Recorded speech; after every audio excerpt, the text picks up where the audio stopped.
Minister and founder of Something or Other Publishing, Wade Fransson, is the host of Created in the Image of God, a series that examines the role of religion in society, from messianic returns to the emotive responses transmitted through our culture.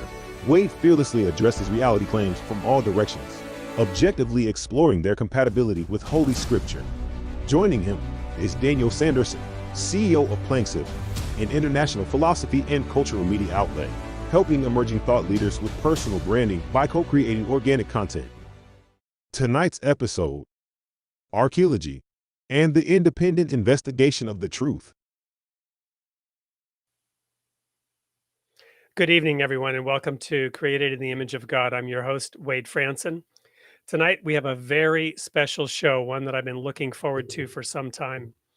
Many of you know that I have a lifelong passion, some might say obsession, with the Holy Scriptures, with the revealed Word of God, as found primarily in the Scriptures of the Hebrew Bible and the New Testament, the 66 books of the Bible. In recent years, I've discovered that there are other texts of equal value, and my search has continued over the years, a quest for the independent understanding and investigation of the truth, as guided by what I believe to be a higher power. Tonight's episode coincides with a twin celebration in the Holy Land, the nation of Israel. The nation of Israel celebrated its Memorial Day, and as we have now sunset, the Hebrew day goes from the evening to the morning, as it says in the book of Genesis, and the evening and the morning were the first day, and the evening and the morning were the second day. Well, in Israel, they've got a twin celebration, Memorial Day and Independence Day. And coincidentally, I met a tour guide when I was in Israel in January by the name of Allan Rabinowitz. And Allan and I have been trying to coordinate his appearance on this show ever since we coincidentally met at the City of David Archaeological Expedition site, which you'll hear more about in the upcoming interview. As it turned out, we scheduled the show for tonight without me having any idea that it coincided with these twin celebrations. So in honor of the Memorial Day, which celebrates the fallen in battle, and in 97, I believe it was, they expanded that to include those who have fallen victim through other strife, through other contention in the state of Israel, other victims. In honor of them, we're going to show you a brief little video that honors and celebrates these twin days. This was prepared originally for the 60th anniversary. Today we have the 75th anniversary of the memorial and the independence, the declaration of the state of Israel. So we'll go ahead and watch that video, and then I'll come back and tell you a little bit more about tonight's program. It was the most haunting of all prophetic visions. The prophet Ezekiel saw a valley of dry bones, a heap of skeletons. God asked him, "Son of man, can these bones live?" Ezekiel replied, "God, you alone know." Then the bones came together and grew flesh and skin and began to breathe and live again. Then God said, "Son of man, these bones are the whole house of Israel. They say our bones are dried up. Of tikvatenu, our hope is lost. Therefore prophesy and say to them, this is what God says. My people, I am going to open your graves and bring you up from them. I will bring you back to the land of Israel." It was this passage that Naftali Hertz Imber was alluding to in 1877, when he wrote in the song that became Israel's national anthem, Hatikva, the phrase, Od lo of tikvatenu, our hope is not yet lost. Little could he have known that 70 years later, 1/3 of the Jewish people would have become, in Auschwitz and Treblinka and Bergen-Belsen, a valley of dry bones. Who could have been blamed for saying, our bones are dried up, our hope is lost? And yet, A mere 3 years after standing eyeball to eyeball with the angel of death, the Jewish people, by proclaiming the State of Israel, made a momentous affirmation of life, as if it had heard across the centuries the echo of God's words to Ezekiel, "Veheveti etchem el admat Yisrael." I will bring you back to the land of Israel. And a day will one day come when the story of Israel in modern times will speak not just to Jews, but to all who believe in the power of the human spirit as it reaches out to God, as an everlasting symbol of the victory of life over death, hope over despair. Israel has taken a barren land and made it bloom again. It's taken an ancient language, the Hebrew of the Bible, and made it speak again. It's taken the West's oldest faith and made it young again. It's taken a tattered, shattered nation and made it live again. Israel is the country whose national anthem, Hatikva, means hope. Israel is the home of hope.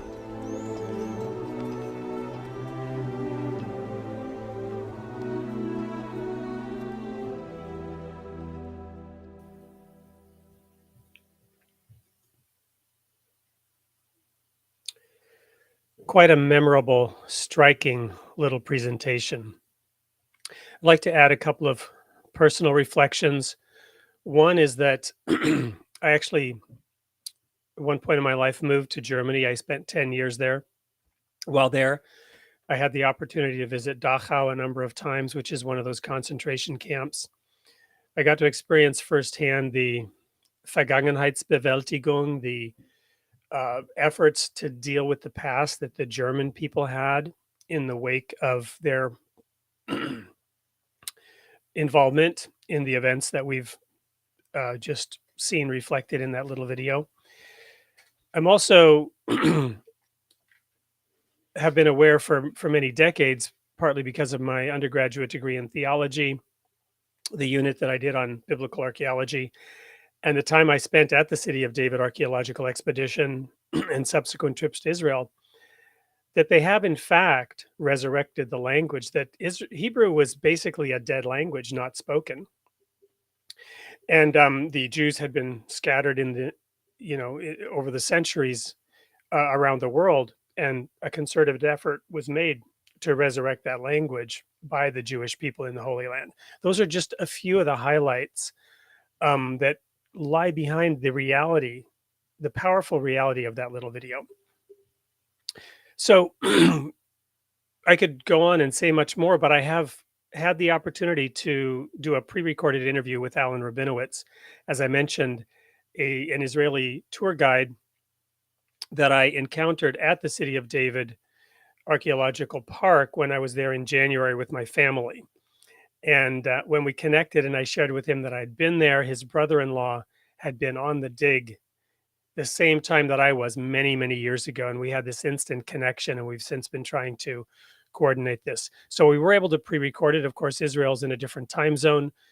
He had to get up very early in the morning to get on to go on a trip with regard to the celebration of Independence Day. So we pre-recorded the interview during the daylight portion of Israel's Memorial Day, and now we're airing it at the beginning, or actually, the beginning part of the actual Day of Independence.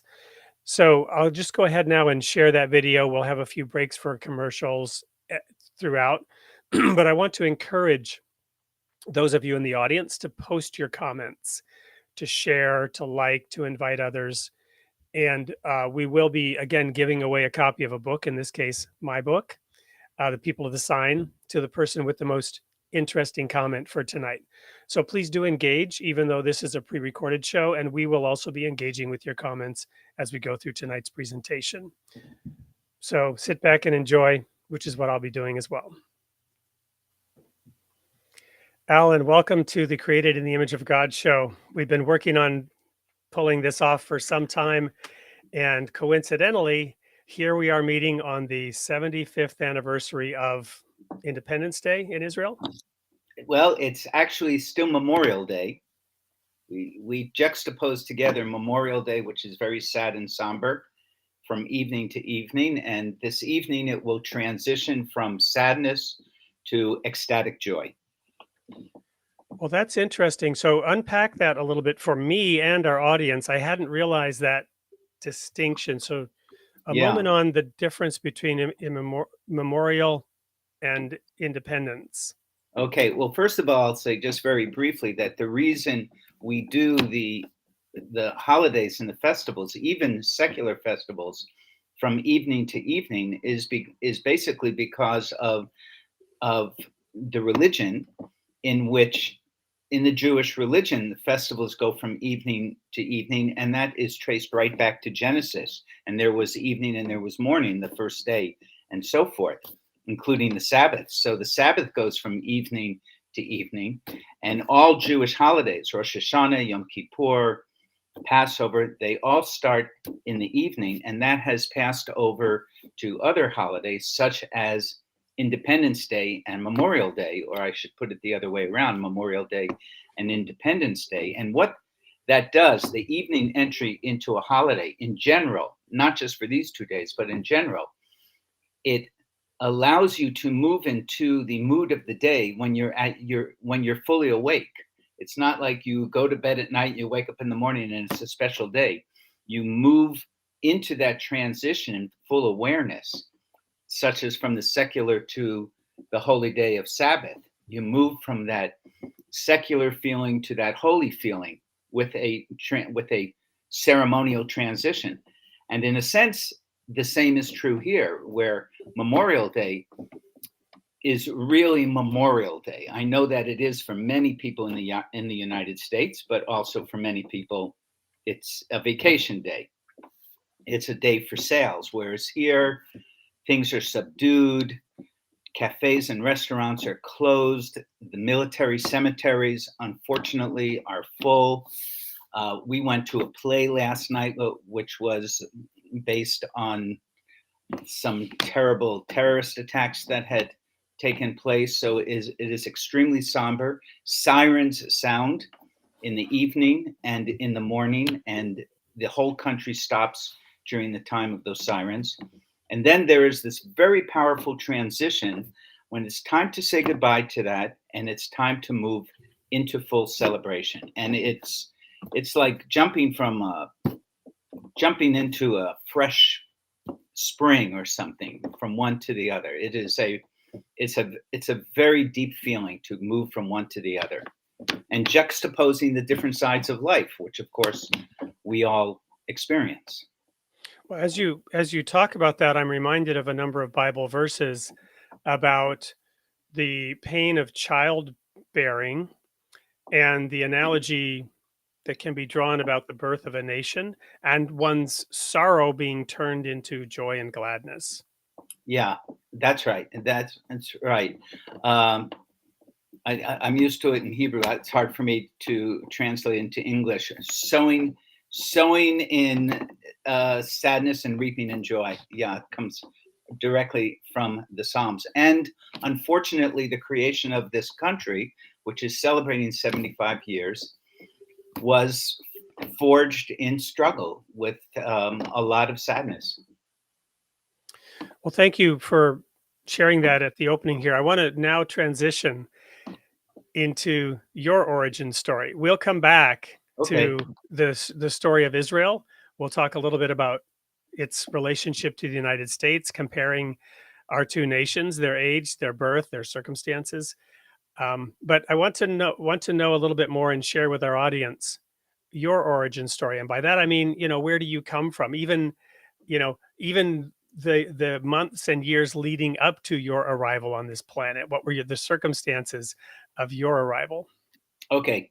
I was born and grew up in New Jersey until I was 18, and I grew up in a sort of typical middle class, what we would call conservative Jewish home, where I went to Hebrew. I grew up in a small town, and so I was aware of being part of a sort of ethnic religious minority. and very, very aware of it. It was, even though it was New Jersey, it seemed like the Midwest in that sense. And, you know, I went to Hebrew school, and we were all very aware that other kids were out playing basketball on Saturday morning, and we had to go to this thing called Hebrew school, which we all did to our bar and bat mitzvahs. I should mention at this point that my father's father, it turns out, became a big part of my story later. My father's father was born here in Jerusalem in 1880 and lived for the first 20 years of his life here. And my great-great-great-grandparents on my father's side were the first ones to come here. So later, when I came here, I was really exploring my roots in a very personal, physical, realistic way. But I didn't grow up with any of that. I grew up typically American. My family moved to California, and I moved to California with them and started college in California, and really had, my big aspiration was to be a writer, journalist, and really did not think at all about my own spiritual roots. And it was where in California were you? I went to Berkeley and lived in Berkeley. My family lived in Southern California. I moved to Northern California. And when you mentioned 1880, is that when your grandfather arrived, or had your family already been in the Holy Land in the Jerusalem area before? Already been there. From there, his great grandparents had come here. My great grandfather, who was a well-known rabbi in Hungary, came here with his numerous children and more numerous grandchildren in 1870 at the age of 70. And Wow. my grandfather was born 10 years later in 1880. So that was significant then, because it's my understanding and awareness that there's this set of documents known as the Edicts of Toleration, in which the Ottoman Empire allowed those of Jewish background to begin purchasing land in the mid 1840s. You're right about the documents, but not the dates. And the 1840s, even into the 1850s, they were not allowed to purchase land. It was only later. And one of the reasons it happened was because of the increasing influence of the European countries. The Ottoman Empire was really not able to sustain itself without outside propping up by various countries at various times, England and France. And as part of that, there was a process of liberalization that went on, including the possibility of Jews to own land. So that when my great grandfather came, and by the way, we found his grave on the Mount of Olives. Wow. When my great grandparents came on, actually on both sides, they were part of a process that made a Jewish majority in Jerusalem by 1870. It's something that a lot of people are not aware of. Right. So I know that when we were just in Jerusalem, that's why we'll get to the story of Right. our chance meeting Right. in a little bit. But we were up on the Mount of Olives, and of course, there are a lot. Sort of find a grave. There are lots and lots and lots of graves, and many of them, if not most, are Christian because of the anticipation of the return of the Messiah. Is that not correct? Or there's at least been a desire of Christians to be buried on Mount Olive. Well, the main Christian cemetery there is actually down in the valley, across from the Church of All Nations, if you know where that is. But that big mass that you see is the Jewish cemetery, and it goes all the way around the slope.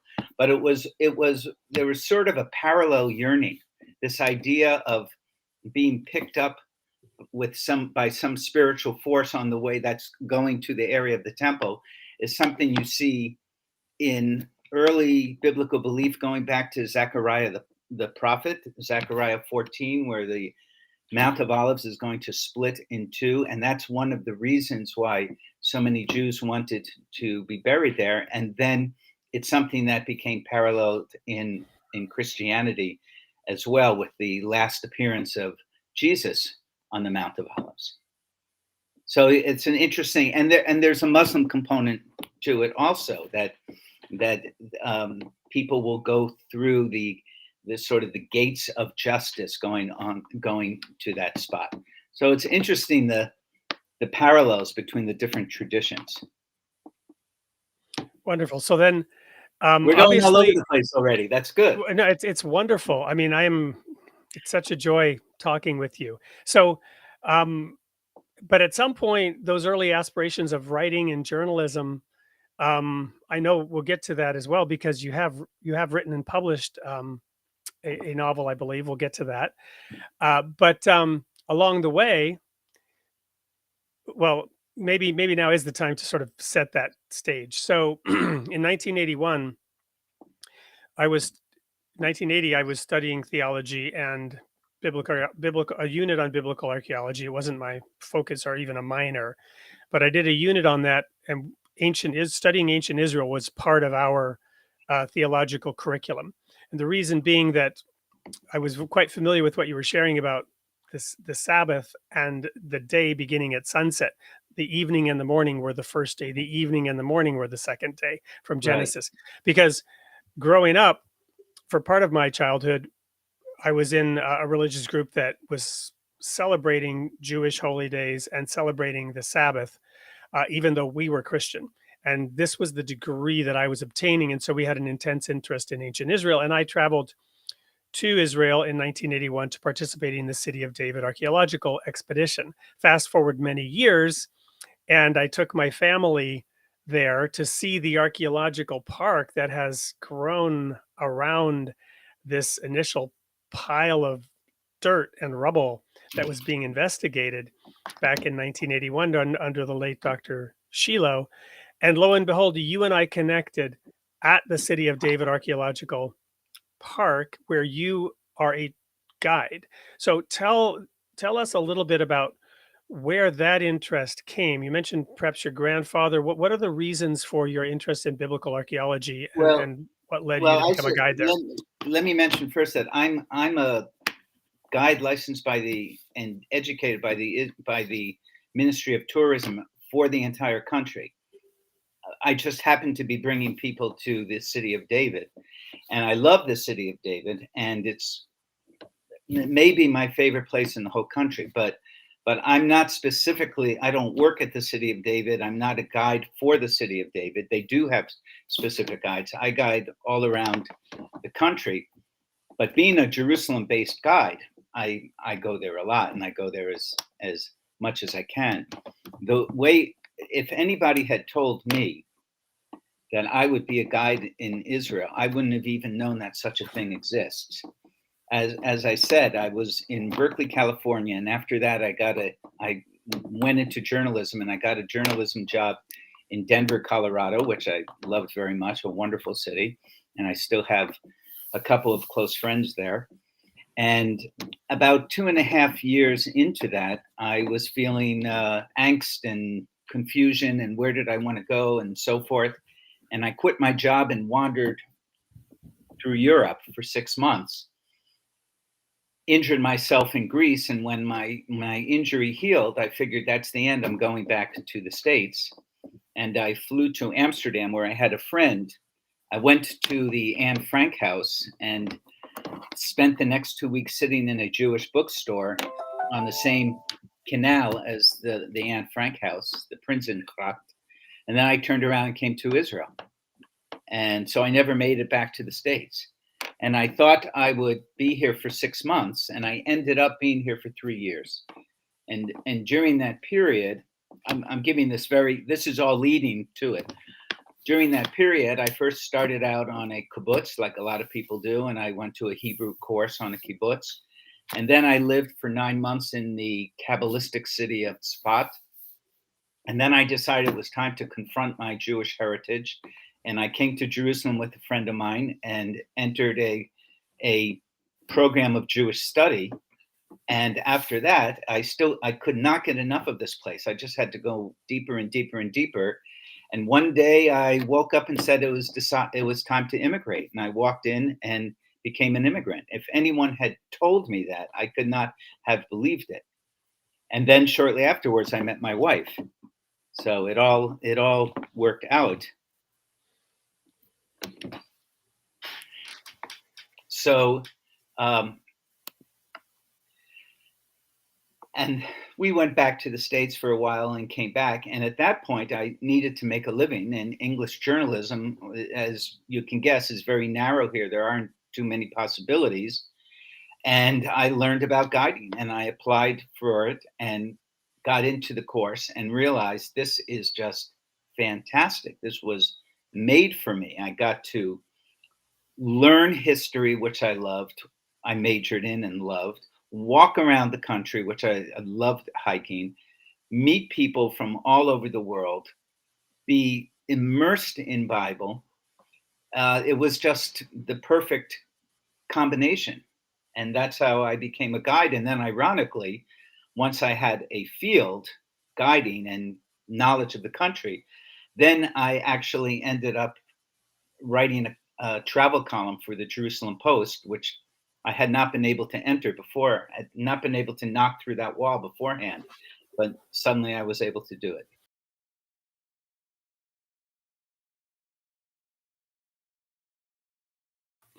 We're going to take a quick commercial break, and we'll be returning with more on Allan Rabinowitz. This seemed like an apropos time to introduce an ad from our sponsor, Something or Other Publishing.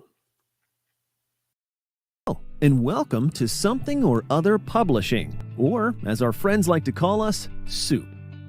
SOUP is a platform that connects authors, readers, and service providers in one convenient place.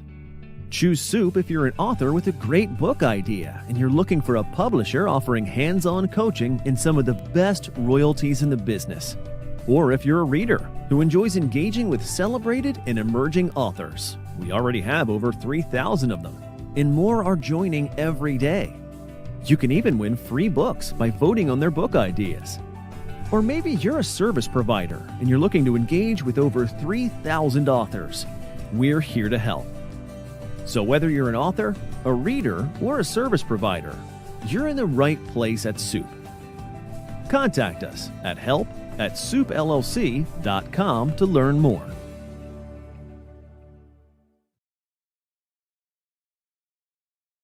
That's amazing. So when I arrived in 1981, I was a huge fan of Elijah because he was the prophet that called down fire from heaven, that taunted the false prophets and their gods in a humorous way that appealed to me as a teenager and a young man, and then took care of the problem of idol worship in a dramatic way.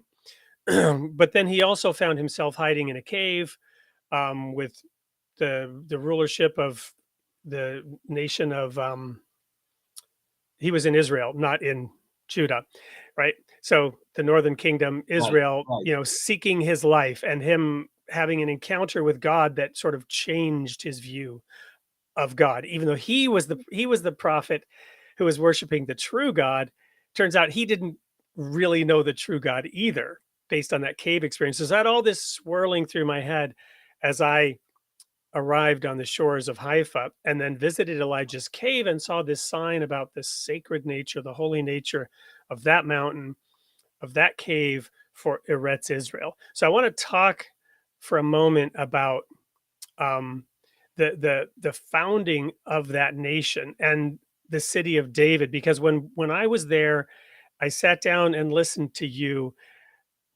tell about the stone wall where I had sat as a digger in 1981 on that same stone wall, and I listened to the story that you told at that stone wall, and you were telling the story of David and Nathan the prophet and Right. his sin of adultery with Bathsheba. So that evokes for me that moment of Elijah in the cave, what Christians might call a come to Jesus moment, although Jesus was obviously not involved in that per se. The point being, the city of David and David's path and his qualifications and his personal journey is really, in a sense, summed up in that story of his response to Nathan the prophet. So I thought maybe you could share that in the context of Israel and its roots and its history and King David. I'd be happy to do that. Usually, as you know, I'm out in the field doing this, able to point to various things. So it's a little different to do it this way, but I think we could do it. We are sitting there in the city of David, and above us up the slope, we know there is the Temple Mount with the Dome of the Rock on it, and that is the place where the temple stood, the Temple of Solomon, the Temple of Nehemiah, the Temple of Herod. But when David was here, it was before any of those temples. But what he did do when he conquered the city was to bring the Ark of the Covenant and put it up on top of that hill under a canopy. And that really is what made Jerusalem, Jerusalem. And we have to understand that according to the Bible, if we just accept that in face value right now, that what was in that was the 10 Commandments. So that sort of sets the stage and the tone for everything that happened. And then we have the story where David is looking out from the place of that wall, from his palace, which looks out over the sloped city with its graded roofs, its terraced roofs down the hillside, where he can see everything. And he sees a beautiful woman bathing on the roof, and he wants her and sends somebody to get her, and he takes her because he's the king. And as I said at the time, in any other country in the world at that time, the response would have been, so what? That is what kings did and had the right to do. They were seen as divine or semi-divine. And this doesn't come from me, by the way. This comes from his name is slipping my mind, but there is a great religious sociologist of religion who points this out also, that the general pattern of morality at the time for kings was broken here at this point in this story. Because what happens? David gets Bathsheba pregnant, tries to hide it by bringing her husband back, who is actually a commander in his army fighting for him. It doesn't work. The commander is too moral. Uriah, the commander, is too moral and says, no, I can't go to my wife when my men are in the field. David tries to get him drunk. He still won't do it. And in one of the great cynical gestures of the Bible, he sends him back to the front, carrying his own death sentence. But what happens then? Number one, the prophet Nathan confronts him, confronts the king. And number two, and this is very, very important, Nathan leaves with his head on his shoulders. How's that for something rare in the ancient world? And number three, the king admits his sin. And number four, it's all written down. No deleted tapes or emails or anything.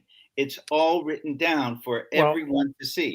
And you jumped over, for me, a critical detail. He had his death warrant, delivered it, and then the army pulled back and left him exposed. So David literally murdered him. And everybody knew it and cooperated with the king. You're absolutely right. And one more point that came to me is, when Nathan is confronting him, what is he actually saying? I mean, not word for word in the Bible, but what is the subtext of it? Up there on that hill is the Ark of the Covenant with the 10 Commandments that says, thou shalt not murder and thou shalt not commit adultery. Hello? Who do you think that was for? And Nathan has this great analogy about a man with one sheep who loved that sheep. And then there's this moment where Nathan says, you are that man, David. He zaps him. He just zaps him. He shoots an arrow right into him. And this is very important because, as you know, and I assume we'll get to, your relationship with Elijah is paralleled by my relationship with Jeremiah. And Jeremiah is one of a long line of prophets that is starting with Nathan. And the role of the prophets is very crucial because, of course, they didn't have what we would call a free press, but there was, in a sense, free prophecy. The prophets had a role, and they had an important role of acting as the critics and the dissidents. And that was a time-honored and respected and protected role all the way through history. The fourth estate with a divine charter. So the name of this show, Created in the Image of God, subtext, the role of religion in society. You can see how critical this story is, right? Because in the foundations of Jewish thought around nationhood, right? And we could go into the story of Saul, Jonathan, David. This is when Israel was coming out of slavery, looking to their savior God, but then looking for some version of human leadership, wanting to be like the nations around them and have a king, which God advised against, but then allowed. And then they now had a king, and God is working through the lessons to teach those leaders and the people. You're going to be okay. You want to be like the other nations, but I want you to be different. I want you to be a shining city on a hill. I want the other nations to come to you and see that you're different. And I want them to ask the reason for that difference. And the reason is the wisdom of the laws that I, the eternal, am giving you, right? Is that a fair summary of the origins? Well, I think that was the ongoing tension, that because this was played out in the world of very real politic, because after all, the morality that was sitting in those tablets on top of that hill in that Ark of the Covenant were a very deep, divine, universal morality. But the people down below are just like any people, right? Right. And with all the, it's not that the people were at a higher level, it was that they were given this gift.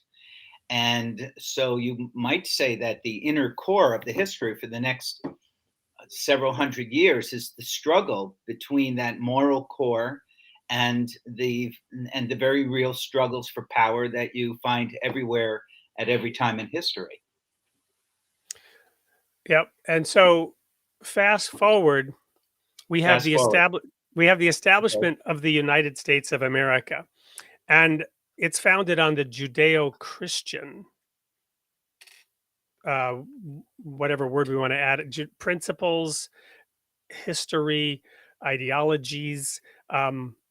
And this nation where I live, the United States, is going through a struggle about its origins and the original sins which were committed, as part of the establishment and founding of this nation, including slavery, including racism, issues that were contributory to a civil war in this country. America is a relatively young nation itself, but Israel is an even younger nation. And when I was there in 1981, it was, younger than today, obviously by 40 plus years.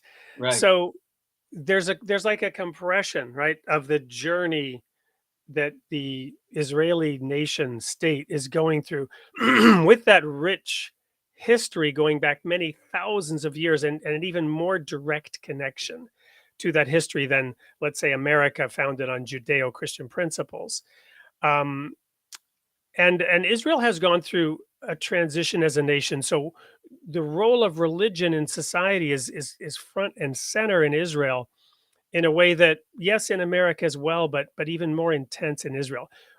What is your experience with that sort of migration, and how does that color your thinking about the roots that we just talked about with King David and other, Jeremiah and the prophets, that you've shared so far? Okay, Especially in light of, Memorial Day and Independence Day.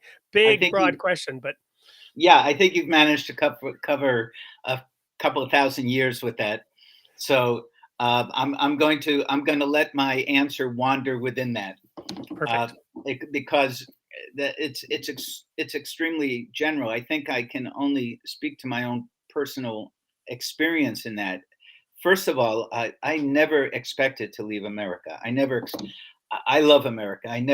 It's not like I left because I had some deep ideological grudge with America or anything like that. In fact, I cherish what I feel are the central principles of what America brought to the world.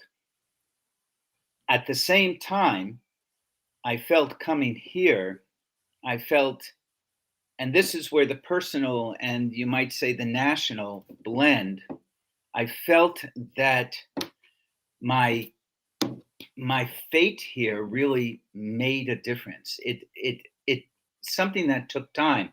You've mentioned the politics. It's sort of like a pressure cooker of politics. If it's not one thing, it's another. I mean, the kind of crisis we're going through today is really no different than other crises that have happened periodically in this very concentrated time of 75 years. But for me, because I came here and studied and I went through a huge spiritual transition, and without that spiritual transition, I would not have decided to stay here. It was because of that spiritual, I wouldn't call it transition, I would call it a revolution, an inner revolution that led me to the next step of wanting to live here. And because I'm so steeped in the Bible and in the history, it gives me a longer view of what's happening today. I tend to look at what's happening today as just one more facet of a story that is much deeper, that I might not fully understand where it's going, but that I feel extremely happy and blessed and privileged to be part of. So it's difficult for me to separate those strands out. I don't know if that's too abstract for you. I would like to add that not at all. Not at all. I'm not the only one who's gone through this kind of process. I have many friends who have gone through something similar and decided to not grow up with a Zionist ideology, but came to it through their own exploration and made this leap for similar reasons. And that is what anchors me and balances me and keeps me from feeling despair when I might see something that is particularly troublesome. Plus, I also think it's important to remember when we're talking about the crises and so forth, that we have to remember that it's not simply verbiage to say this place is really a miracle. I mean, the development that's going on in Israel is just phenomenal. And the contribution and how it has transformed in 75 years. And even in the time when you and I first came here. I first came here in 78. You came here in 81. It is just phenomenal. And I feel like I'm part of something that, in a sense, is beyond average, normal, everyday history. Well, and that's what makes it very exciting to be here. Well, and going back to 81, so after Haifa, we traveled to Jerusalem to participate in the dig for 6 weeks, stayed on a kibbutz. Ramat Rachel is where we stayed during that time. And later we went into the Sinai Desert. 81, I'm trying to remember if it had been captured. I think, yes, it had been captured from Egypt, but there was still, I don't know, the status was unclear. But anyway, so in Jerusalem, I was confronted with, security pit for suspicious articles, right? Where, right. Yes, don't leave your bag anywhere because it will be thrown into that pit and you will never get it back. And blown up. Right, exactly. And then your underwear will be flying all over the place. Speaking of, unfortunately, while we were there was an attack on a bus, and they were shelling Kiryat Shimona at that time from the Golan Heights, and all of this was going on around us, even while we were there at the dig. And at the dig itself, I remember watching, and I have photos of this, where Dr. Yigael Shilo was viciously attacked by ultra-Orthodox Jews who were claiming that the dig site was on a burial site, and that they had found a cemetery. Yeah, right. And I remember they had the curls and the hats and the dark, but they like put their fingers in their ears and they were ululating. They were like making this noise, causing a big disturbance as some of them went and physically attacked Dr. Shilo. And I was reminded of Stephen in the Bible when it said they stopped their ears and rushed upon him and stoned him. I was like, watching something similar happen. They didn't actually stone him, but they were physically beating him up, while some of them were, putting their fingers in their ears and making that noise. And it just, brought that to life. This show emphasizes something different from Elijah, right? This show emphasizes that religion should inspire and not coerce. So religion in the modern age, the evolution of religion and its role in society, should tap back into that thing that we talked about, the shining city on the hill, where the nations would voluntarily come and in that sense humble themselves, but ask questions. What is it about you and your people that's unique? So religion should inspire and not coerce. And what is your thought on that? And in terms of the drama that goes around us all day, and is that something we'll ever get to where religion is inspiring people and we're not coercing each other into submission and obedience? Okay, again, your question is adequately general enough for me to go where I want with it. Please, So, please so do. you touched upon the junction, the contact between a society, a political entity, and religion, which is, as we know, always touchy and always problematic, and especially here for several reasons, because it is constructed as a Jewish state, so we have to figure out what that means, and also as a democracy.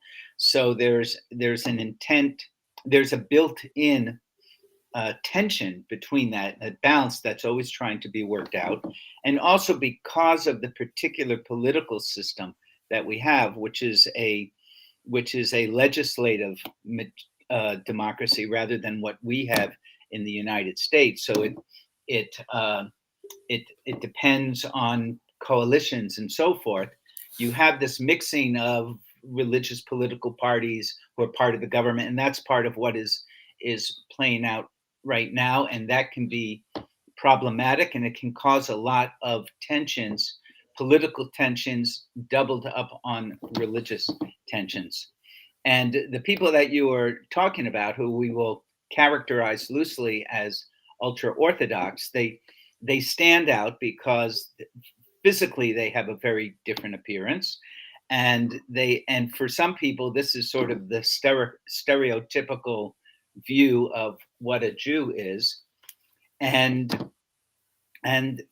there's many problems with the community. However, I'd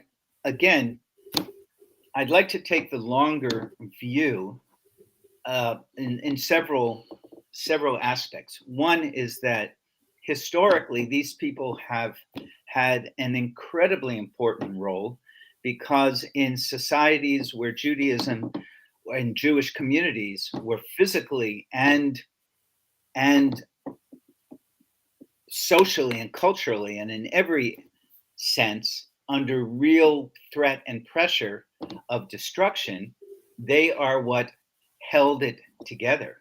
And let me just interject and say that I in no way meant to in any way diminish them in this situation. Understand. I have the utmost respect for their beliefs and the zeal and seriousness with which they take the word of God. I definitely understand that. But because they're very visible and very strongly organized, it's easy to focus on them and to say, oh, the ultra-Orthodox are this and the ultra-Orthodox are that. And as we can guess, like everything, it's a lot more complex than that, both in terms of what they contribute historically to the Jewish people, and also who they are within their communities. My wife has worked with a lot of them. She teaches, or has over the years, teaches courses to ultra-Orthodox women who are starting businesses and so forth. And she has had incredibly unique exposure to that community. And as you can guess, it's a lot more multifaceted than what we see either in the political forum or on the medium. At the same time, I can't pretend that there are not schisms, and it is unfortunate that a people that is so small to begin with. I mean, how many are there in the world? Maybe 14 million, if that. That a population that is so small tends to split up into fragments within that. And I think it's partly because of this deep dynamic energy. And when you have this deep dynamic energy and focus and study and so forth, then it's going to lead in many different directions, and it's going to have a lot of tensions within it. We're going to go to a quick commercial break again and be back with the conclusion of the interview with Allan Rabinowitz. I just wanted to highlight, as we were talking about schisms and the divides that enter in even within a religion, within a sect, and across the religions, that the ad that we're about to show for the anthology around heaven and hell gets into that topic in a unique way. I want to encourage you to take a moment to watch this short video, and hopefully some of you will be inspired to contribute, not just in terms of the comments below about the cover, which we'll see at the end, but also to contribute a piece, a thought piece, or to invite somebody that you know to contribute to this anthology on the subject of heaven and hell. We'll be right back. The concept of heaven and hell has been a central idea throughout human thought and cultural history. From ancient civilizations to modern religions, people have explored the nature of the afterlife and the potential consequences of their actions during their lifetime. Royal Falcon Press Imprint presents a new project seeking diverse perspectives on the fundamental human theme of heaven and hell.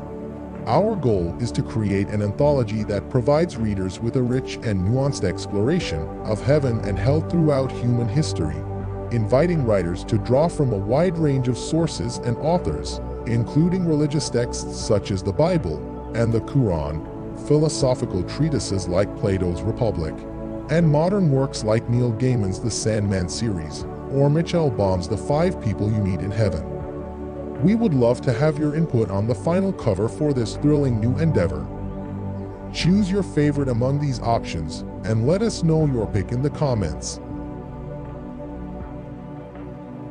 Scan the QR code to read more about Heaven and Hell Across History and Religions by Wade Fransson, and register for the final cover choice.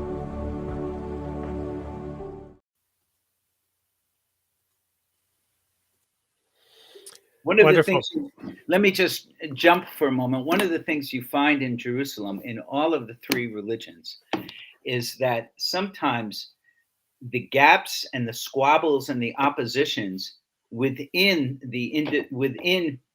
each of the 3 faiths are just as harsh and sometimes more complex than between them. Right. Well, I can certainly attest to that in my own experience. As a Christian heretic, reverse Messianic Jew, and the specific narrow path that we followed and that I followed during my time as a minister in that, which, I'm no longer in that for many years now. But emerging, and the reason for this show and this is to have this kind of discussion and to continue to analyze the Word of God through a multifaceted approach in which we consult, and those differing views, or as it says in the Psalms, like iron sharpening, or Proverbs, iron sharpens iron. So a man sharpens the countenance of his friend, right? And in the Baha'i faith, we've got a similar, only in the clash of differing opinions does the shining spark of truth emerge, right? So sometimes there's going to be a clash, and hopefully that clash is always of opinions, right? And warfare is no longer a legitimate way to settle our differences, right? Whereas to your point about morality of kings in the past and morality of nations in the past, it's a relatively new development that going to battle and killing each other is not a legitimate way to settle differences. Um, so thankfully, we are continuing to move forward towards that path of peace and to inspiring each other to better deeds, to better paths, to better understanding, rather than trying to coerce each other into that. So thank you so much for being on the show. I want to take a moment now to talk about your writing and the novel that you wrote. Tell us a little bit about that. That novel, which is called The Disciple Scroll, was a direct outgrowth from my Jewish studies and being a guide. First, in my Jewish studies, one of the things that really pulled me in was the Bible more than I ever expected. The Hebrew scriptures I'm speaking of. And then when I went to school to be a guide, and it's a 2-year program, 2-year part-time, but in reality, it felt like full-time. And to actually travel these areas, such as the City of David and others, it just became alive for me in a panorama, like just a huge, wide frame movie. And I decided that that's where I wanted to go in terms of my writing, in terms of my first novel, which I'd been wanting to write for a long time, that I wanted to leap and dive into that. And I was very, very influenced by Jeremiah as a man of conscience who stood up against all of organized society. And also, it's a very vivid book. Of the prophetic books, I would say it's probably the most physical and materialistic in terms of talking about people and characters and stories. And I was pulled into it. And I was actually doing a graduate degree at the University of Minnesota in English and creative writing. And I decided that I wanted to use this as the framework of a novel. And then fortunately, I came across the idea of doing it from the point of view of his scribe, who's a real character mentioned in the book of Jeremiah, Baruch, the son of Neriah.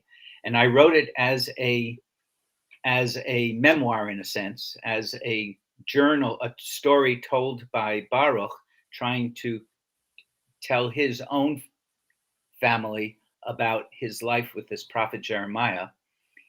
And I wrote it while I was guiding, and it was a very long struggle, and I could not find a publisher. And then, with the encouragement of my wife and friends, I put it out myself, and I'm very, very gratified at what the result is. So, it's not a physical book; it's an e-book on Amazon, and the first 50 pages can be checked out. And everything came together for me. My love of the nature, my love of the history, my fascination with the Bible, and this large canvas of a story, and I just poured everything into it.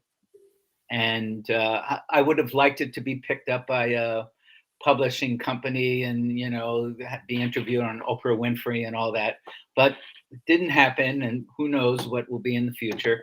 But I'm already working on another one because that's what I want to do when I'm not guiding. Well, as some of our guests will have seen through some of the ads we've played, Something or Other Publishing is a primary sponsor of the show, as well as Planksip, which is a Canadian media company. And we'll have to facilitate some introductions and some discussions. I can already think of a couple of ideas that I can share after the show on that one. So thank you so much. So where can people pick that up today if they want to read that? It's on Amazon. If you just look on Amazon, or even Google The Disciple Scroll by Allan Rabinowitz, it will come up, and you can check out the first 50 pages.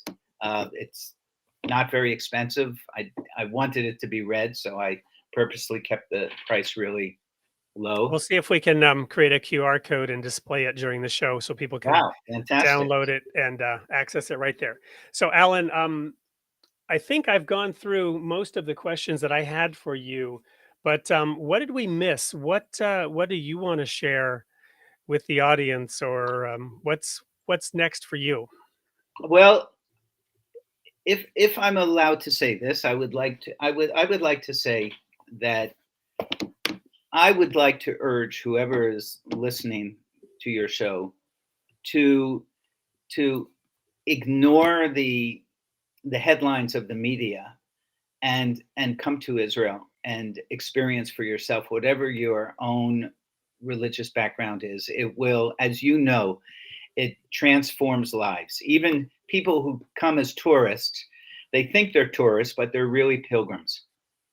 And it is a fascinating, totally unique place in the world. And ironically, it's listed by several insurance institutions as one of the safest countries to travel in, which might be surprising, but nevertheless, it's true. And it is a wonderful, special experience. Well, we were there with my whole family, as you saw. Here on 75 years as a modern state, I would like to put myself aside for the moment and say, come and visit.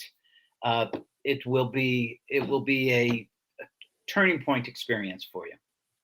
Well, as you know, I was there with my whole family. We Right. briefly met, and That was an amazing coincidence, if there are coincidences. right. While we were in Haifa, my daughter, who's a gymnast, and by the way, proud father, we just got back from Minnesota where she took first overall in her category at regionals, which is a multi-state tournament. And to her credit, I told her, I said, Zoe, and I got this quote, I forget who I got it from recently, but I said, we do not rise to the occasion. We sink to the level of our training. We sink to the level of our training. And when we were in Israel, she wanted to go work out in a gym with weights. And we didn't know how that was going to happen. I said, Zoe, we'll make it happen. We'll make it happen. So below our, we did an Airbnb, and there was like a nutrition shop. We went in there. There was an Arab gentleman, I believe, Arab, who was running this nutrition shop. We said, look, my daughter's trying to find a gym. He took her under his wing. He got her a temporary membership at the gym where he was at. And he was so happy to be able to help this American family. Similar experiences in the grocery stores and in the bakeries, all the diversity of people that we met throughout our entire stay. We had a tour guide that drove us around Jerusalem for a day called Moses.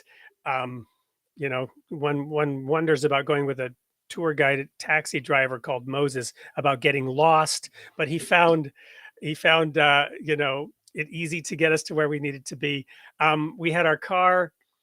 I left the lights on when we stopped at the Dead Sea, and another tour guide came out and he called his friend, and they came and they jump cabled our car all for free. The people were so friendly and wonderful everywhere we went the entire time in Israel. This is very true. And if I can, I'd like to add a very fast story that I just read this morning, which fits very much with what you're saying. Before the Sabbath, everybody is in the morning before the Sabbath, everybody is doing their grocery shopping for the Sabbath, for Shabbat. And in one grocery store in a big city along the coast, something happened to the computers and everything went blank, and they couldn't compute the cost. They couldn't take money for any of the transactions, and it was coming close to Shabbat. And the manager of the store made a decision. We're talking about 100 people who were waiting in line at the cash register.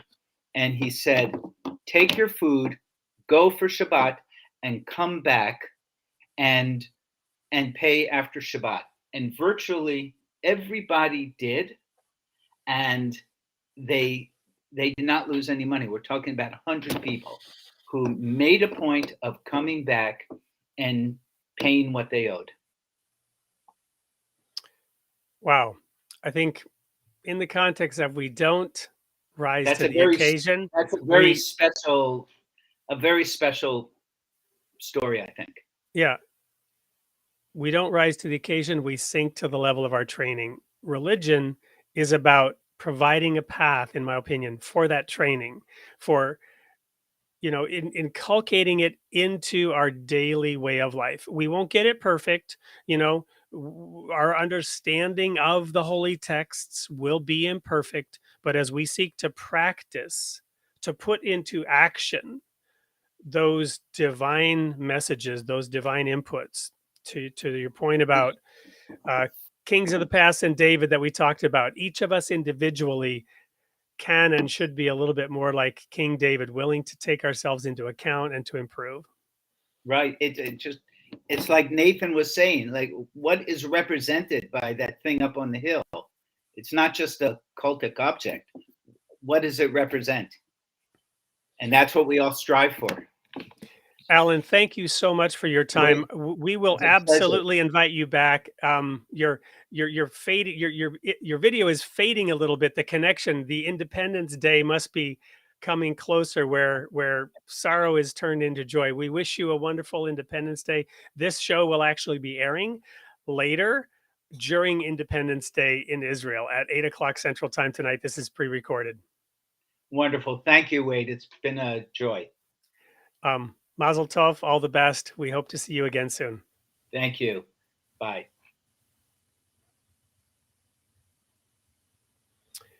That was the interview with Allan Rabinowitz, Israeli tour guide, that I and my family serendipitously ran into when we were visiting the City of David Archaeological Park, where many decades ago I had worked. I'm going to go quickly here and share Allan Rabinowitz's book, which you can see here on Amazon.com. The Disciple Scroll, 4.5 stars, 63 ratings, a very inexpensive $3.99. I have put the link in the chat. So go ahead and click on that link, download a copy of Allan's book, The Disciple Scroll. And Russell, you had some comments in there when I posted the link in the chat.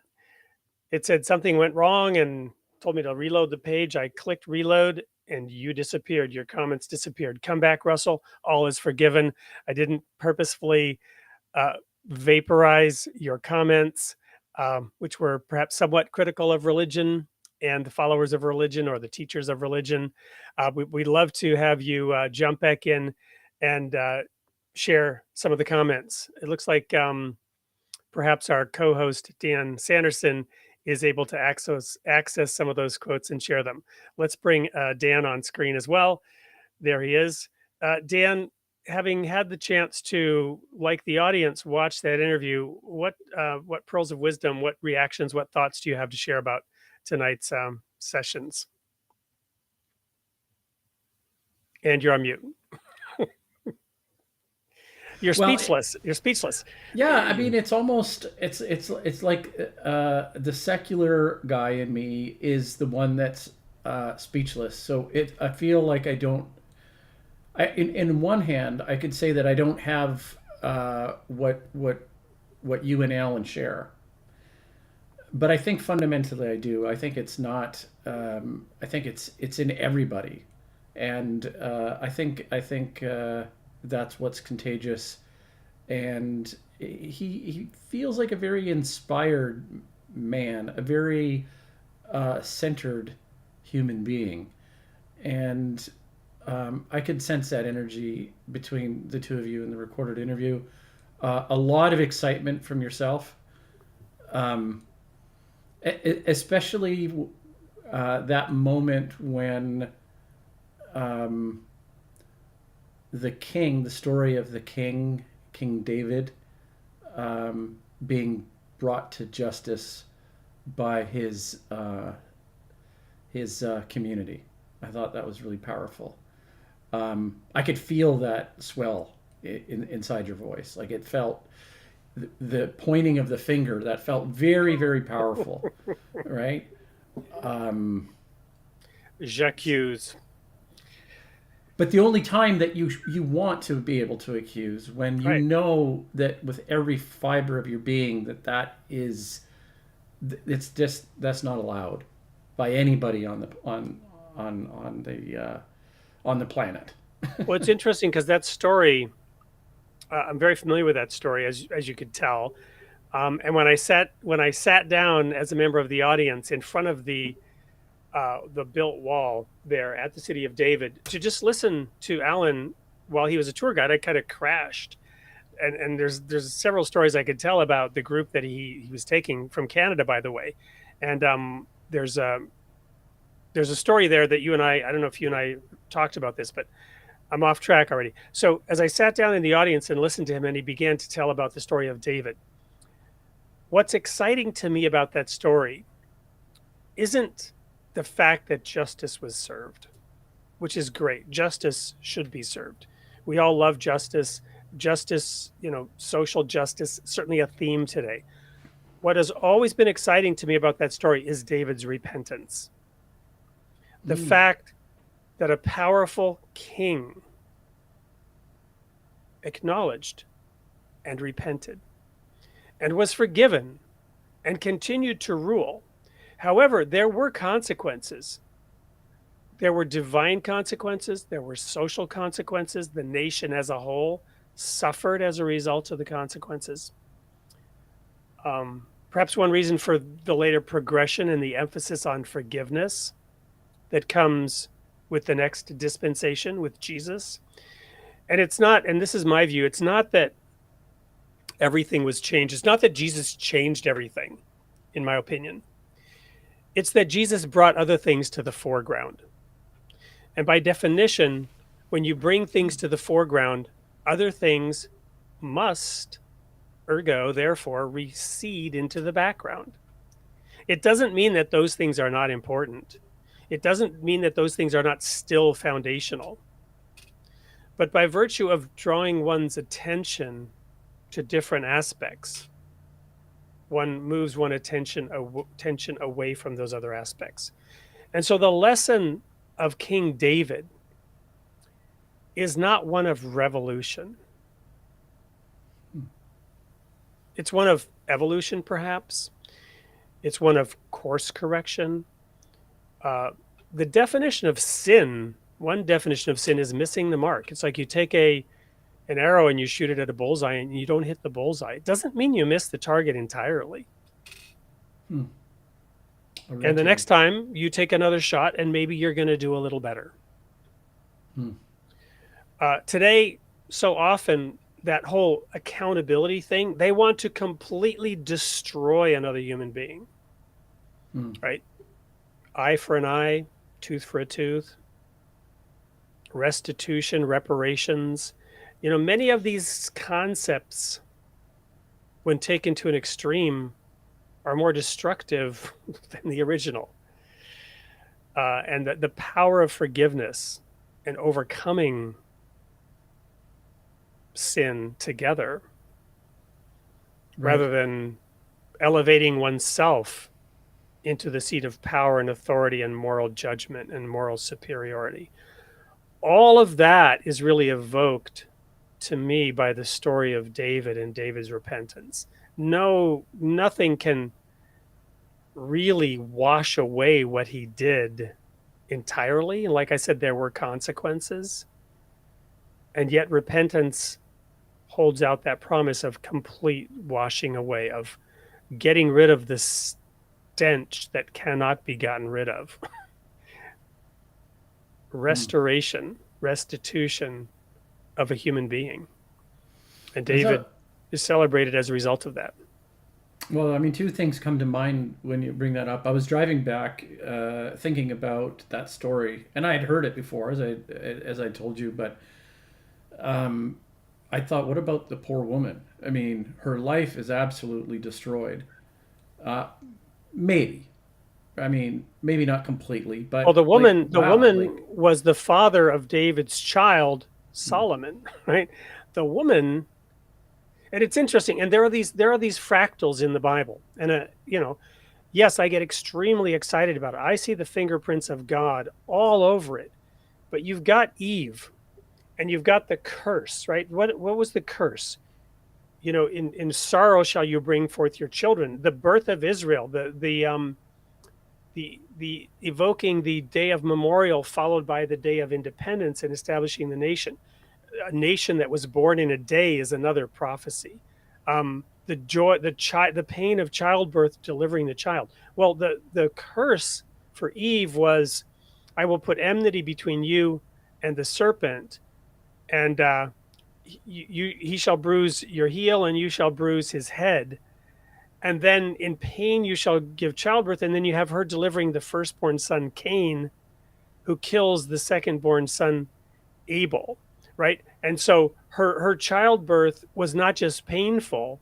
She had to watch her firstborn son become a murderer and kill the second born son, his brother, her other son. And yet she was a mother to both of these. And Bathsheba, as much of all this was going on, Solomon was her son. And Solomon was the celebrated person who was able to build the house of God, which God didn't even allow David to build. He said, "You're a bloody man." And was it the blood of war, or was it the fact that he had murdered the first husband of his wife, who gave him this son, but the son was allowed to build the temple?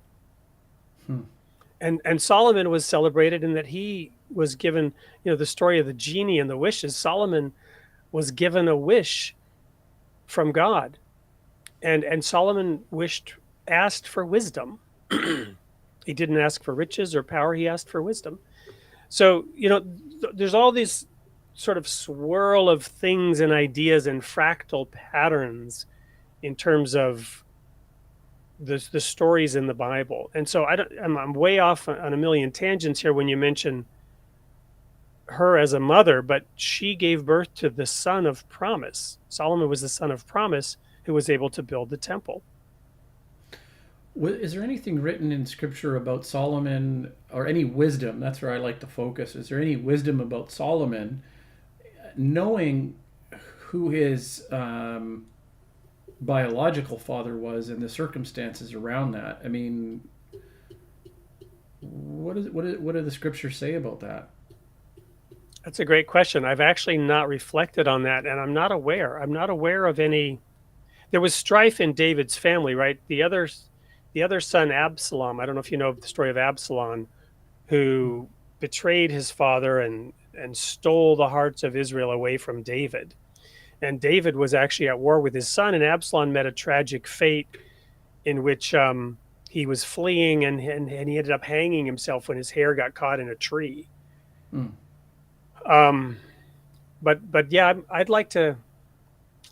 It's another angle I had not thought of to look at. Yes, to what degree was Solomon aware, and to what degree did that have an impact? And is there a record or a story? Or did it shape him? Or right? I'd be really interested to know about that. And then, what we do know about Solomon, according to the story, is that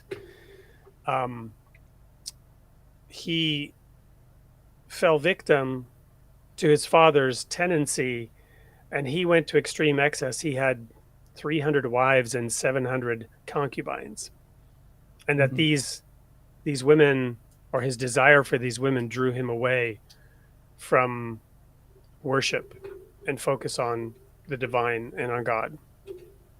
Yeah, or any reflection about who his mother's husband was, right? His should-be father. We get the story of him being sacrificed on the battlefield, but what that does to a son and to a family, and to a woman, right? Like that's. But one thing that I notice about biblical stories is that they tend to emphasize the longer span historical wisdom. I'm not saying they necessarily gloss over the individual experiences, but I think sometimes that's a fault of our society, that we gloss over the individual experiences in the sake of, to give the most holy word that's defined by the Jewish faith and people, a people of hope. So, that's okay, my son, because, have hope and everything will work out, even if it's not in this lifetime. And that's, I guess, sometimes hard to take. And I don't mean take in a good way. I mean take in a, it doesn't seem like it's sufficient in terms of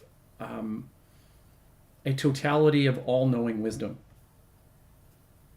It's like we're missing something there, right?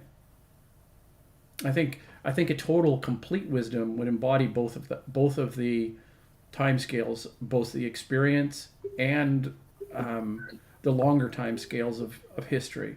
And so, as a culture, as a religion, as a faith, if we focus too much on the multi-generational lineage or the transmission of wisdom across generations, I think we're missing something and we're giving something up.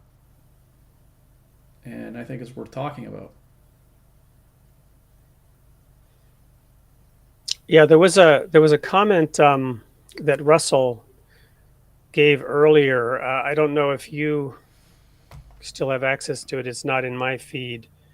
Let's just go on this one here.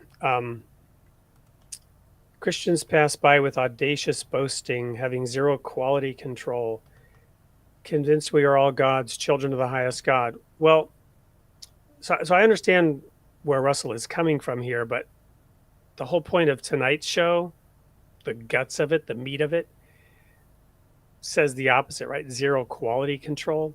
The prophet Nathan was that quality control for King David.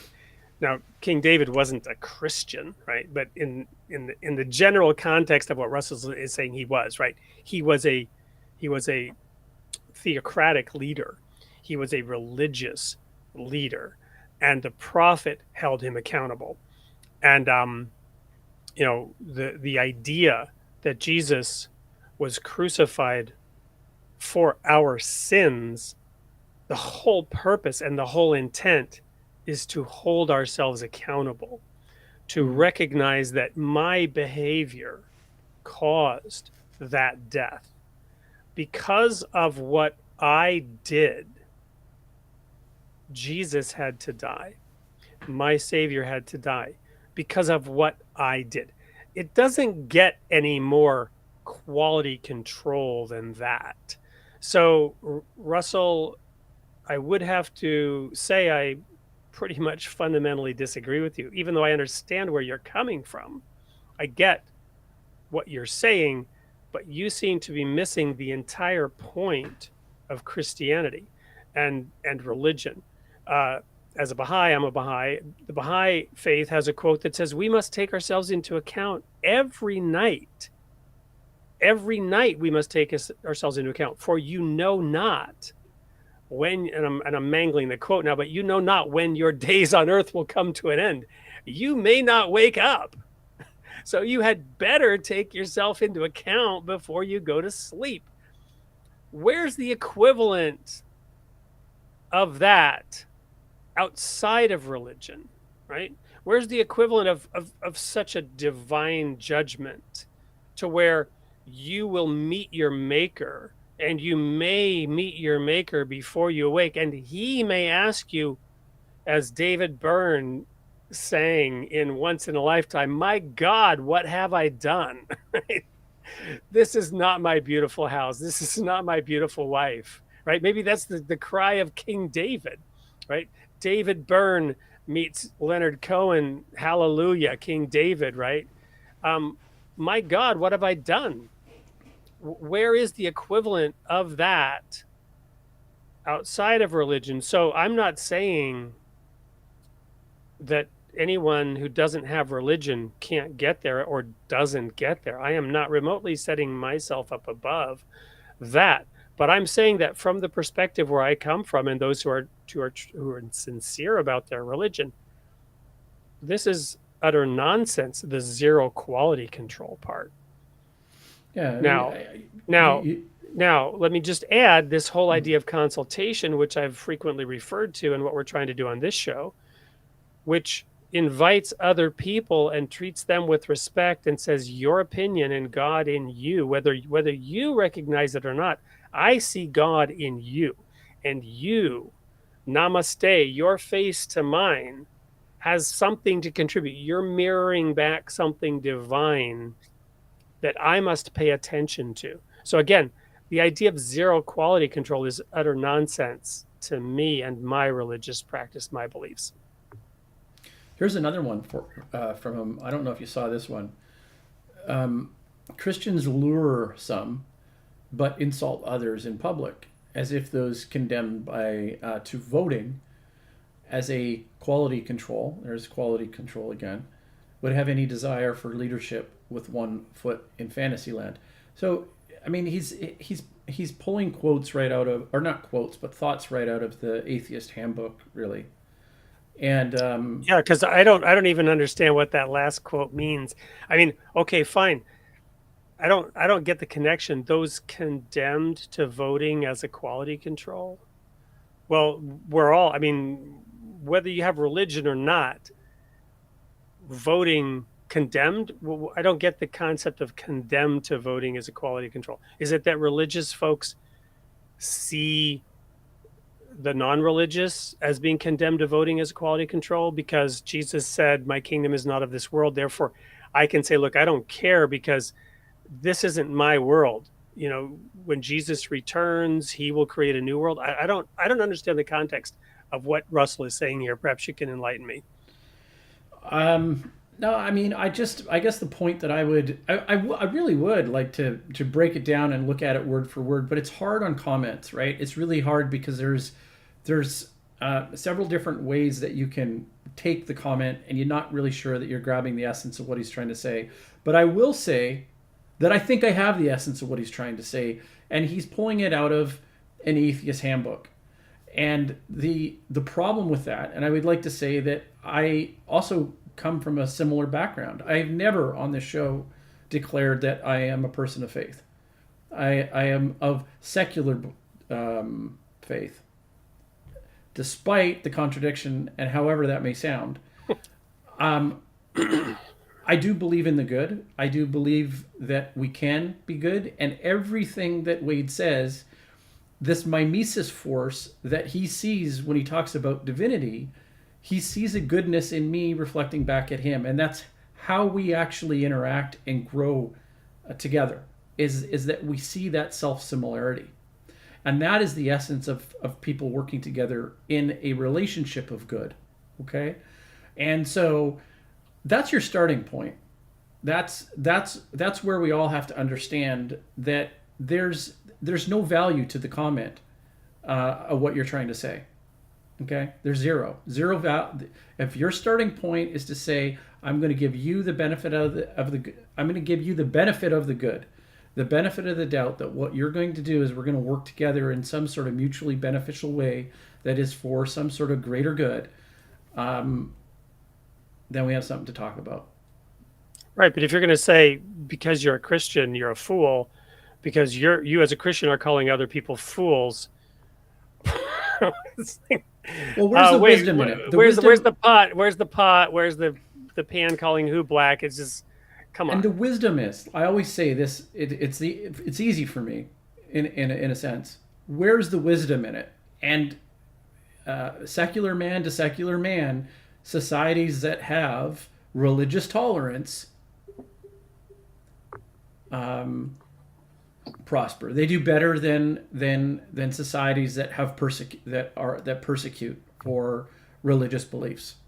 Okay, so I think this is more what Russell is getting at. Thank you, Russell, for clarifying. So because Christians live in Fantasyland and suggest magic, they are electing people who live in Fantasyland. Voters don't want a leader with one foot in fantasy, but Christians are voters too, right? So you're dehumanizing. You're saying Christians don't have a right to vote, is what I'm hearing.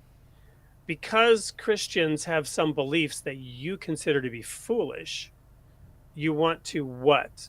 Remove. There's a word in German and Swedish. I always I always struggle with finding an equivalent word in English, but basically it's you take away their rights. You take away their right to vote or to act, their agency. You treat them as a child. You take away their adulthood. Right. So because Christians are inferior intellectually to you, in your opinion, therefore they should not be allowed to vote. Right? That's what you're suggesting here, Russell, is that there should be an entire class of people. If you want to believe in God, fine, but then you don't get to participate in democracy. And that's a superior ideology. Exactly why? And who gets to decide who else's viewpoint is worthy of having a vote? Well, wait, I mean, it just doesn't it distill down to the whole theme of the show? What is the role of religion in society? And so maybe to give him a little bit of the benefit to give him the benefit of the doubt here, to say, look, is there, when it comes to running the country and politics, is there a way that we can keep religion separate and have your place of worship separate from the topics that need to be handled and the way the country needs to be run? And that's maybe more of the approach that I think he's asking. And let's take it more like a question. Well, the U.S. Constitution incorporates those ideas already, and it's being debated, and there's a struggle going on around the idea of freedom of religion versus freedom from religion, right? So basically, and this is oversimplified, but it's the way I understand it, in America, you can serve, you can vote, you can be elected regardless of your religious beliefs. Yeah. And in that sense, if 80% of people believed exactly the same thing, they could try to even change the Constitution and enshrine that set of beliefs. But the Constitution is designed to guarantee that that doesn't happen, right? Yeah. And so I don't know what else to say about that. So, well, basically, the way you're summarizing it is religion is fundamental to the United States Constitution, and probably that's why to this day you do not have a political leader that would openly run on a platform of being an atheist. It still does not happen to this day.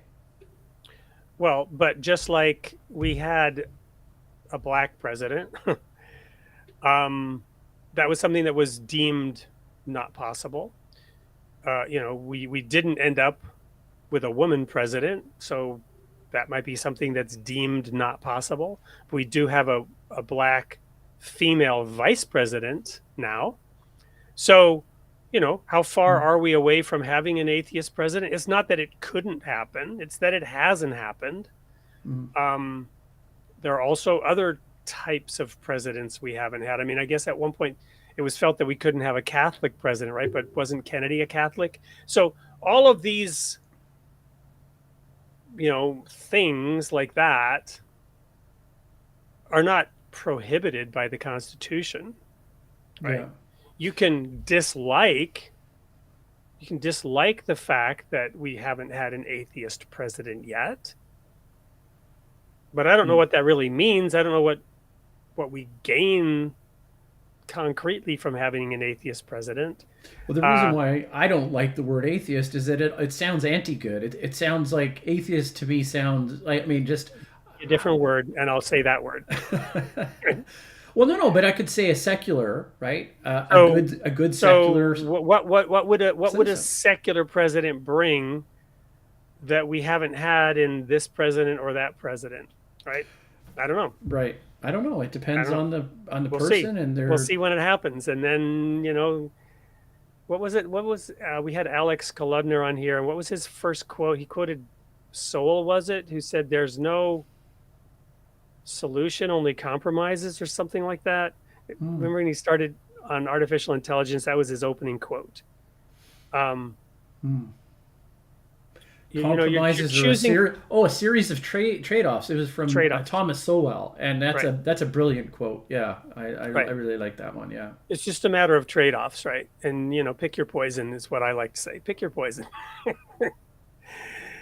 Which is where I'm coming from on Russell. It's like I feel like his comments are basically saying, look, the problem is all these people that believe in the spaghetti monster are in charge, and they're always leading us down. The road to hell is paved with Christian beliefs. I mean, there's truth to that, right? There's definitely truth to that. The road to hell is paved with Christian beliefs because it's Christians who believe in hell. But yeah. Anyway. Well, we're confusing a couple metaphors because isn't the spaghetti monster like the deity, the mocking deity of Yes. the atheist community, right? So that's, Yes. but it's not. It's not like we don't really like to talk about politics here, but whoever our elected president is, or your elected president, I'm Canadian, whoever that is, he's of one particular side, and so he doesn't appear to have. Would you say he's religious? Would you say that religion dominates the current White House? president? Yeah, Absolutely not. Personally, no. I think he well, I shouldn't say that. I mean, again, now I'm already getting into trouble because you brought up politics. I'm just saying that there's problems even with the current president and his own church right now because of certain beliefs, right? Where so this is a problem that won't be easily solved. yeah. And it's not that we can't bring up politics. It's just that I just don't want to say anything negative about Yeah. a political leader. It's not my job or role to comment on individual political leaders. Yeah, and something I want to avoid. There's a quote in the Baha'i faith that says, "Except to speak well of them, make no mention of the leaders." Ah, interesting. Well, I had a friend of mine. He's been on the show, Brent. He's a writer for Planksip, and he urged me to go and read the Baha'i teachings or literature. He said there's thousands of pages, and I didn't realize there was. Oh yeah, Really? it's like 50 Bibles. Really? Hey, wow, that's interesting. But about physics and particles and well, all sorts of interesting the things. the Baha'i revelation started.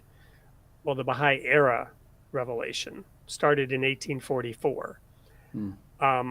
So what was current among men in 1844 and on through the end, the writings they are ongoing in a sense from the Universal House of Justice of the Baha'i Faith, but those writings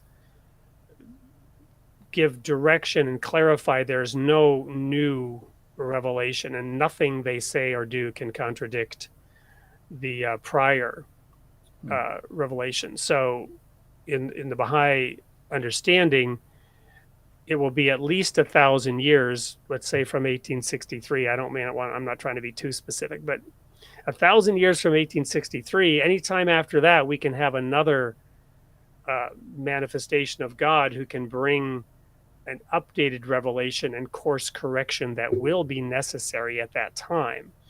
But the teachings that were given will last for 1,000 years as they were given. And those represent adequate guidance for that 1,000-year period. So I'm not making fun at all. I'm just like a writer and a storyteller. I'm interested in that date. So theoretically, if I or we decided to co-author a fictional story together and call it 2853, 63, whatever, if we did that, then we could attempt to be somewhat prophetic. Could we not? We could, and that's actually interesting from a very reality-based perspective. And this is why, and I share with my Baha'i friends that we're already 150 years into a situation in which it will be necessary for an update, right? Because we're still maybe in a kind of a honeymoon phase for my fellow Baha'is, but the teachings will have become so misunderstood and so corrupted that it will be necessary. Darkness will have fallen again and it will be necessary, you know, it will be necessary for that enlightenment to come at that time. So at some point in that time, you have the arc of, you know, dead of winter, and then you have the solstice, and then you begin to have warmth and light, and then you have the noonday sun, and then it begins to diminish again over time, right? So yeah, you could maybe try to think, you know, where is the course correction going to be needed? I think for the average Baha'i, that's deemed not helpful because we're still trying to get the ball on the field, Yeah. you know, if you will. And plus you could get into trouble, in my opinion, with that little thing called ego, or the insistent self. In you know, Lucifer, let's take Lucifer from the Bible, right? What was the sin that Lucifer committed? He said, I will be like the Most High. I will ascend to the north, you know, basically wanting to sit on the throne, wanting to declare himself God. It wasn't enough that he was the bringer of light. It wasn't enough that he was the messenger, that he was an angel, that he was the morning star. It wasn't enough for him. But I'm gonna push back a little bit on this, because I do see a similarity with philosophers who in some way would be considered like false idols, right? I mean, we look at, to a certain degree, we worship Immanuel Kant, Arthur Schopenhauer, Friedrich Nietzsche. You know, they've anchored themselves in Newton's edifice of Chartres, right? Like, we see further because of the shoulders that we're standing on, right? Yep. The giants that we're standing on. But let me describe an experience of somebody that's not me, maybe not you, but somebody that says, I need to write this down. I need to write something down, because as I live life, as I experience life, I see that the connections that I'm making and the relationships of what I see around me have to be written down. And we can say it's 1,000 years from now, okay? Well, so and it's Dan, not Dan, necessarily I already do that, right? So I think I even shared with you. Oh yeah, we were talking about this article. You had an opportunity, or you submitted and said, why don't we write this article? And they came back and said, please be more specific about the nature of the article. And I shared with you the other day privately, yes, I'm all in, because I want it documented that this, my idea, right? I want it published, this, my idea, that I believe is new and in a sense revolutionary. And yet I contextualize that idea within that parameter. So, you know, when did Kant live, right? When did Nietzsche live? Again, the broad parameters that I would submit are, well, that was coming out of the Dark Ages, right?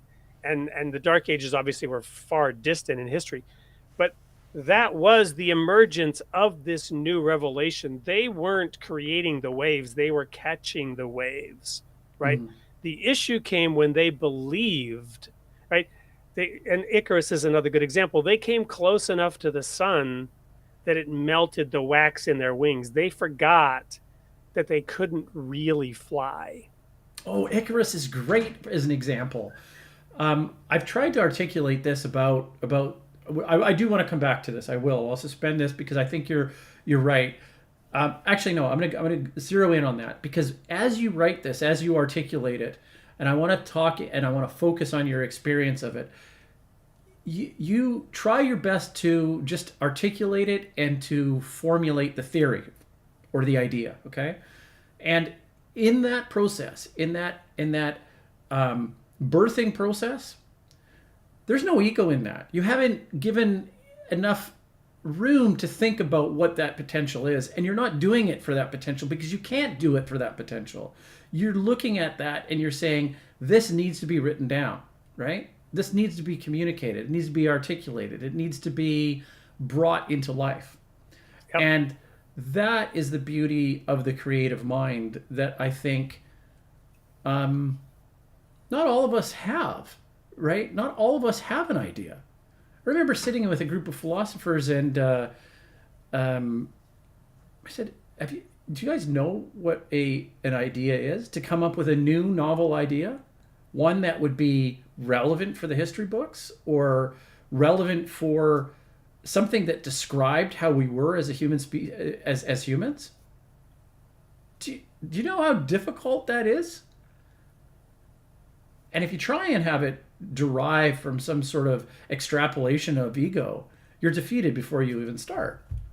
Right, but having delivered that egg, right, then you fall in love with that egg. What's the mirror of Eriseth, right, where in Harry Potter, where the person just sits there and stares into the mirror all day, or Snow White's, mother or stepmother, whatever it is, mirror, mirror on the wall, who's the fairest of them all, right? It's that. It's saying, yes, look at this idea. Look at this idea that came from me, right? Whereas the mind submissive to the divine would say, I'm grateful that I was blessed with having been the hollow reed through which this idea could be shared. And that's the protection that the ego fascination, fixation, right, is that it didn't really come from me, right? I had some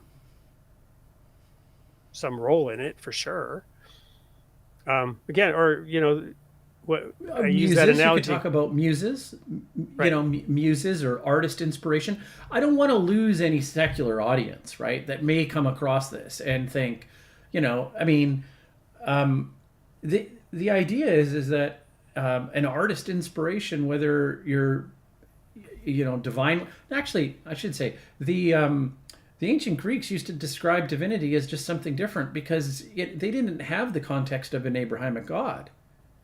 So, but divinity was there, arete was there, virtue ethics was there, the birthplace of the entire Western civilization was there. That's where it emerged from. I understand what the muses were. They understood what divinity was. And so how we shape that is a function of our abstract reasoning. And we could say that, but it's still too on one hand, you could say it's too reason-centric, but from a theological standpoint, reason is that unique God-given gift. Yes. Right? So this is what we have, my friend. This is our superpower. These are our wings.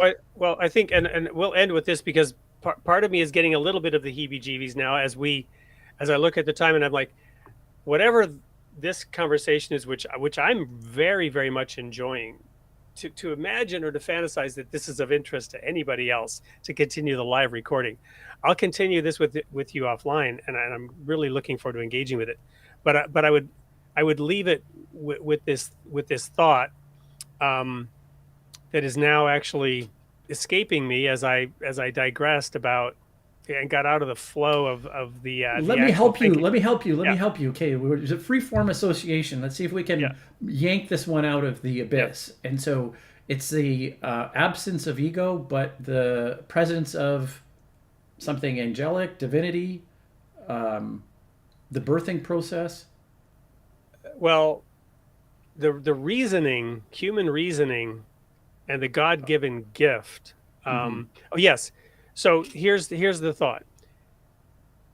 That is only for ourselves. The second hidden word in the Baha'i faith, which I'm just going to pull up and read it here, evokes this thought that I'm getting at, and then I'll share what the thought is. Hopefully, I'll still be able to retain it, even as I'm distracting myself by pulling up this reference. But the hidden words of Baha'u'llah are like the Proverbs on steroids, right? Solomon, the wisest man who ever lived, but these are summations of the divine intelligence. O son of spirit, the best beloved of all things in my sight is justice. Turn not away thou therefrom if thou desirest me, and neglect it not, that I may confide in thee.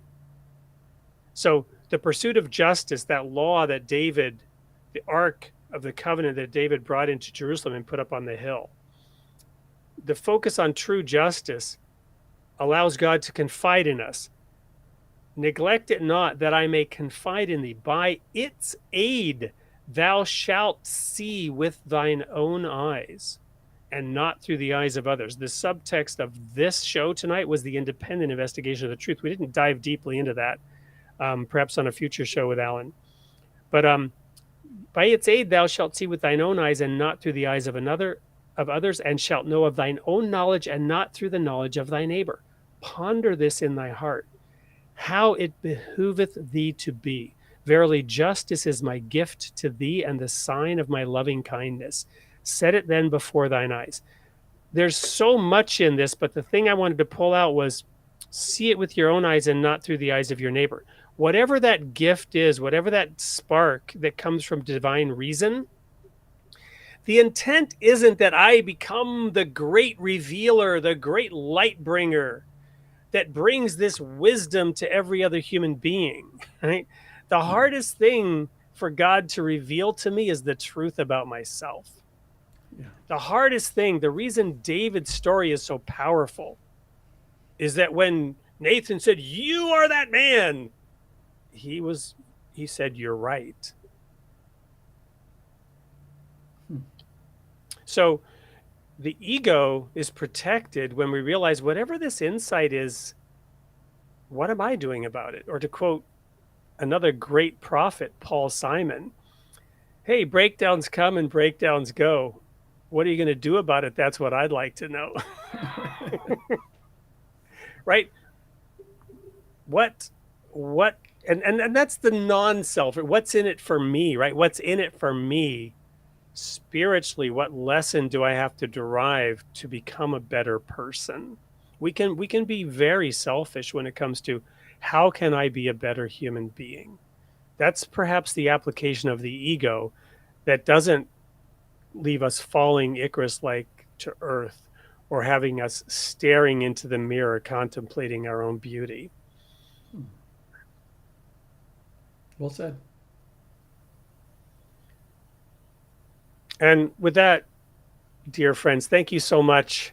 Oh, we have a really faithful participant here who's enjoying the conversation. So thank you, A.M. Sterling. And I do hope you're saying that not because you want to win another book. I'm sorry, that's evil, that's mean. We're so grateful that you're here with us and showing your support. With that, Dan, any last comments from you, or shall we say good night to everybody? Good night, everybody. See you next week. Where we're so late, we're just going to leave it a surprise.